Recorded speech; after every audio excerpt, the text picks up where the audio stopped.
Hello everyone, ఈ వీడియోలో Kirchhoff's current law, దీన్ని షార్ట్లో కేసీఎల్ అంటారు. ఈ కాన్సెప్ట్ని టోటల్గా నేను ఎక్స్ప్లెయిన్ చేస్తాను along with a simple problem statement. The algebraic sum of currents entering and leaving a node or junction in an electrical circuit is 0.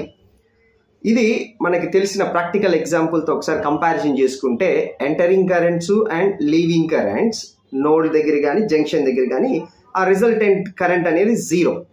ఇప్పుడు ఒక రైల్వే స్టేషన్లో ట్రైన్ కోసం వెయిట్ చేస్తున్నాం అనుకోండి, ఒక జంక్షన్ రైల్వే స్టేషన్లో ట్రైన్ కోసం వెయిట్ చేస్తూ ఉంటే నెంబర్ ఆఫ్ ట్రైన్స్ ఎంటర్ అవుతాయి ప్లాట్ఫామ్కి అండ్ అవి అక్కడే ఉండవు. అండ్ ఆ నెంబర్ ఆఫ్ ట్రైన్స్ ఏవైతే ఉన్నాయో అవి మళ్ళీ లీవ్ అవుతాయి. సో ఎంటరింగ్ అండ్ లీవింగ్ ఇది సమ్ చేస్తే రిజల్టెంట్ అనేది 0. ఎగ్జాక్ట్గా అదే ఫినామినా ఇక్కడ ఉంటుంది. ఒక నోడ్ దగ్గర ఒకసారి నేను ఇక్కడ డయాగ్రామ్ వేసాను చూడండి. This diagram shows number of, ఇది node, number of currents enter అవుతున్నాయి, నెంబర్ ఆఫ్ కరెంట్స్ లీవ్ అవుతున్నాయి. సో ఇప్పుడు entering as well as leaving ఏ కరెంట్స్ ఎంటరింగ్ అవుతున్నాయి అంటే I1, I2, I3 కరెంట్స్ నోడ్కి ఎంటర్ అవుతుంది. And I5 as well as I4, ఈ I4 అండ్ I5 కరెంట్స్ అనేవి నోడ్ దగ్గర నుంచి లీవ్ అవుతున్నాయి. ఇప్పుడు వీటన్నిటిని సమ్ చేస్తే the resultant current is 0. The algebraic sum of all currents meeting at a point, the resultant current is 0. దాన్ని అందుకని సింపుల్గా మనం sigma I is equal to 0 అంటే అక్కడ ఈ I అంటే ఏంటంటే entering currents as well as leaving currents. ఇప్పుడు ఇది మనం సాల్వ్ చేయాలి అంటే ఈ నోడ్ ఏదైతే కేసీఎల్ నోడ్ దగ్గర అప్లై చేయాలి అంటే మనకు కొన్ని సైన్స్ కావాలి. ఇప్పుడు ఈ ఎంటరింగ్ కరెంట్స్కి ఏ సైన్ తీసుకోవాలి, లీవింగ్ కరెంట్కి ఏ సైన్ తీసుకోవాలని. ఇప్పుడు ఎంటరింగ్ కరెంట్కి అయితే కనుక మనం మైనస్ తీసుకుంటే లీవింగ్ కరెంట్ ప్లస్. ఇది ఎగ్జాక్ట్గా ఎలాగే తీసుకోవాలని లేదు, మీ ఇష్టం. ఇక్కడ ఎలా తీసుకున్నా సరే సేమ్గానే వస్తుంది. ఇక్కడ నేను కన్వీనియంట్గా ఉండటానికి entering current minus as well as leaving currents అనేవి పాజిటివ్గా నేను తీసుకున్నాను. ఇప్పుడు వీటన్నిటిని కూడా ఇక్కడ సమ్ చేసి రాస్తే ఒక ఈక్వేషన్ వస్తుంది. సో ఇప్పుడు ఈ ఎంటరింగ్ మైనస్ లీవింగ్ ప్లస్ ఇలాగ నేను ఇక్కడ ఉన్న డయాగ్రామ్లో ఉన్న కరెంట్స్ కనుక నేను అప్లై చేస్తే ఒకసారి చూడండి. Entering I1 is minus I1, I2 అది కూడా ఎంటర్ అవుతుంది, అందుకనే మైనస్ I2, I3 ఇది కూడా ఎంటర్ అవుతుంది, మైనస్ I3. సో ఇప్పుడు I4, I5 ఎలా ఉన్నాయి అంటే అవి లీవ్ అవుతున్నాయి. నేను దాన్ని లీవ్ని నేను ప్లస్గా తీసుకున్నాను. So plus I4 plus I5 is equal to 0. So this is KCL statement. Entering currents and leaving currents, the resultant current is 0 node or junction. ఇప్పుడు ఈ ఈక్వేషన్ని ఇలా కూడా మనం రాసుకోవచ్చు. I1 plus I2 plus I3 is equal to I4 plus I5. అంటే one వర్డ్లో చెప్పాలి అంటే entering currents is equal to leaving currents. అదే సమ్ ఆఫ్ కరెంట్స్ అంటే 0, otherwise entering currents is equal to leaving currents. One వర్డ్లో మనం అలాగా గుర్తుపెట్టుకోవచ్చు. Applications are so important.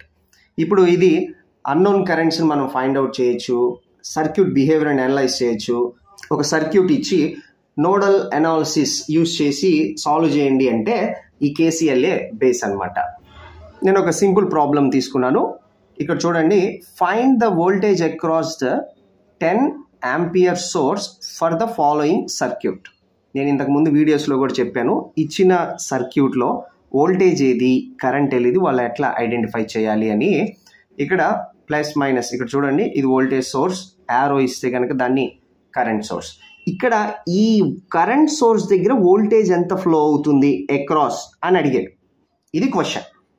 ఇప్పుడు దీనికి కేసీఎల్ అప్లై చేద్దాం. అంటే ఒక నోడ్ దగ్గర మనకి ఎక్కడైతే వోల్టేజ్, ఫర్ సపోజ్ ఇది మనకు కావాల్సిన వోల్టేజ్, నేను ఇక్కడ దీన్ని నేను ఒక VA అని అనుకుంటున్నాను, కావాల్సిన వోల్టేజ్ VA. దీని దగ్గర నేను కేసీఎల్ అప్లై చేస్తాను. That is nodal analysis. ఇందాక entering currents is equal to leaving currents, అదే మనకు కేసీఎల్. ఇప్పుడు ఏవి ఎంటరింగ్గా తీసుకోవాలి, ఏవి లీవింగ్గా తీసుకోవాలి. ఇక్కడ అసలు ఈ VA ఈ పాయింట్ దగ్గర మరి ఏ కరెంట్స్ అనేవి ఎంటర్ అవుతున్నాయి, లీవ్ అవుతున్నాయో మనకు తెలియదు. ఇక్కడ ఒక కరెంట్ అయితే కరెంట్ సోర్స్ ఇక్కడ చూడండి, యారో డైరెక్షన్ అప్వర్డ్ డైరెక్షన్ ఉంది కాబట్టి, so without any doubt I can take this one as a entering. This current, this 10 amperes current is entering to the node. అదే ఓకే. ఇక్కడ ఇంకా ఏం కనెక్ట్ ఉన్నాయి దీనికి, ఈ VA దానికి ఇంకేం కనెక్ట్ ఉన్నాయి నేను పక్కన రాస్తున్నాను చూడండి. ఇప్పుడు నేను ఈ VAని సపరేట్గా డ్రా చేశాను. అంటే దీనికి ఎన్ని బ్రాంచెస్ కనెక్ట్ అయి ఉన్నాయి. సో ఎన్ని బ్రాంచెస్ కనెక్ట్ అయినాయి అంటే కరెంట్ సోర్స్ కనెక్ట్ అయి ఉంది, నెక్స్ట్ ఇక్కడ 10 ohm కనెక్ట్ అయి ఉంది, as well as here 10 ohm and ఈ 10 ohm దగ్గర ఒక voltage source that is 20 volts. Okay, ఇప్పుడు ఏవైతే లింక్ అయి ఉన్నాయో ప్రతిదీ మనం అనలైజ్ చేయాలి. ఈ విఏకి ఏ బ్రాంచెస్ అయితే లింక్ అయి ఉన్నాయో అవి ఏ డైరెక్షన్స్. ఇక్కడ కరెంట్ కాబట్టి 10 amperes, ఇది చూడండి ఎంటర్ అవుతూ ఉంది ఎందుకంటే తనే ఇచ్చేసాడు, ఎంటర్ అవుతూ ఉంది. సో నెక్స్ట్ ఈ 10 యాజ్ వెల్ యాజ్ 10 ohm, ఇక్కడ 10 ohm, ఇక్కడ 10 ohm, వీటిని డైరెక్షన్స్ ఒకవేళ రెసిస్టర్స్ ఇలా ఉన్నప్పుడు కరెంట్ సోర్స్ అయితే కనుక వాళ్ళే ఇచ్చేస్తే యాజ్ యూజువల్గా మనం తీసుకోవాలి. అలా కాకుండా రెసిస్టర్స్ అనుకోండి, ఒకటి ఏ రెసిస్టర్కైనా ఈజీగా ఉండటానికి అవుట్ సైడే తీసుకోండి, అప్పుడు అసలు కన్ఫ్యూజన్ అనేది ఏమీ ఉండదు. అవుట్ సైడే తీసుకుంటే అంటే లీవ్ అవుతున్నాయి అని తీసుకోండి. ఇప్పుడు 3 రెసిస్టర్స్ ఉన్నాయి అనుకోండి, 3 లీవ్ అవుతున్నాయి అని తీసుకోండి. అకార్డింగ్ టు కేసీఎల్ అక్కడ మనం అప్లై చేసి ఈక్వేషన్ రాస్తే ఎలా తీసుకున్నా సరే ఈజీగానే మనకి వచ్చేస్తుంది. సో ఇప్పుడు ఇక్కడ ఉన్న దానికి నేను విఏ అని అనుకున్నాం కదా, ఇక్కడ ఉన్న నోడ్ ఇక్కడ వోల్టేజ్ కావాలి కాబట్టి విఏ అనుకున్నాను. దీని దగ్గరగా ఉన్న 3 కనెక్ట్ అయి ఉన్న వాటికి డైరెక్షన్స్ కూడా ఇచ్చేసాము. ఇప్పుడు రాద్దాం, కేసీఎల్ అప్లై చేద్దాం. Now okay, apply KCL at VA. KCL apply చేసాం. ఇక్కడ అప్లై చేసినప్పుడు ఒకసారి అబ్జర్వ్ చేస్తే ఇక్కడ చూడండి 10, ఈ 10 ఇంకా దేనికి కనెక్ట్ అయింది 10 ohm, ఇంకా దేనికి కనెక్ట్ అయిందంటే ఇక్కడ 20 volts కూడా ఉంది. సో విఏ అంటే ఇక్కడ కరెంట్ అనగానే ఏం రాస్తాం మనం, ఇటువైపు వెళ్తున్న కరెంట్. ఇక్కడ కరెంట్ అంటే ఫార్ములా ఏంటి, అకార్డింగ్ టు ఓమ్స్లా V/R. మరి R ఏమో 10 ఉంది, దిస్ ఈస్ విఏ. ఇప్పుడు ఇటువైపు ఇంకొక వోల్టేజ్ కూడా ఉంది, దాన్ని సింపుల్గా మనం ఏం చేస్తామంటే -20 అంటే V/R. R ఎక్కడ వేస్తాం 10. ఓకే, నెక్స్ట్ ఈ బ్రాంచ్ చూడండి, ఇంకొక 10 ohm ఉన్నది, అది ఇంకా డైరెక్ట్గా గ్రౌండ్కి కనెక్ట్ అయిపోయింది. సో న్యూట్రల్ వైర్కి ఇంకా గ్రౌండ్కి కనెక్ట్ అయింది కాబట్టి ఇక్కడ లీవింగ్ ఈ కరెంట్, దీంట్లో వెళ్తున్న కరెంట్ ఏంటది లీవింగ్ కాబట్టి ప్లస్ తీసుకున్నాను. ఇక్కడ వోల్టేజ్ విఏ డివైడెడ్ బై 10. ఇంకెక్కడ ఏ సోర్సు లేదు, డైరెక్ట్గా అది గ్రౌండ్కి కనెక్ట్ అయ్యింది కాబట్టి 0. So V/R. నెక్స్ట్ ఇక్కడ అసలు ఇది ఇచ్చిందే, థర్డ్ బ్రాంచ్ ఇచ్చిందే ఏంటి అంటే డైరెక్ట్గా కరెంటు, అది కూడా అపోజిట్ డైరెక్షను. మరి అలాంటప్పుడు అది నోడ్కి ఎంటర్ అవుతుంటే ఐ కెన్ టేక్ -10, ఎందుకంటే ఎంటరింగ్ని నేను మైనస్ అనుకున్నాను. ఇప్పుడు ఇక్కడ చూడండి leaving currents and entering currents, sum of currents కాబట్టి ఈజ్ ఈక్వల్ టు 0. ఇలాగా కేసీఎల్ని అప్లై చేస్తాం. వన్స్ అట్లా అప్లై చేయగానే easy to solve. That is ఇక్కడ చూడండి V A divided by 10 -20 divided by 10 plus V A divided by 10 is equal to 10. ఆ 10ని నేను అవతలకి పంపించేశాను.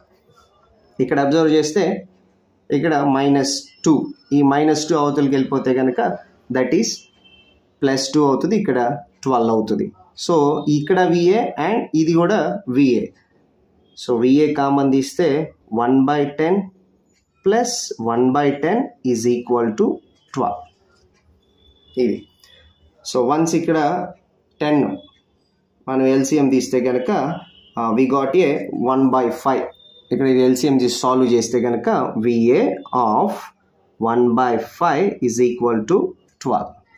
So VA is equal to 12 into 5, that is 60 volts. So this is our final answer. ఈ channel మీరు first time చూస్తుంటే please like, subscribe and share. Hope you understand. Thank you.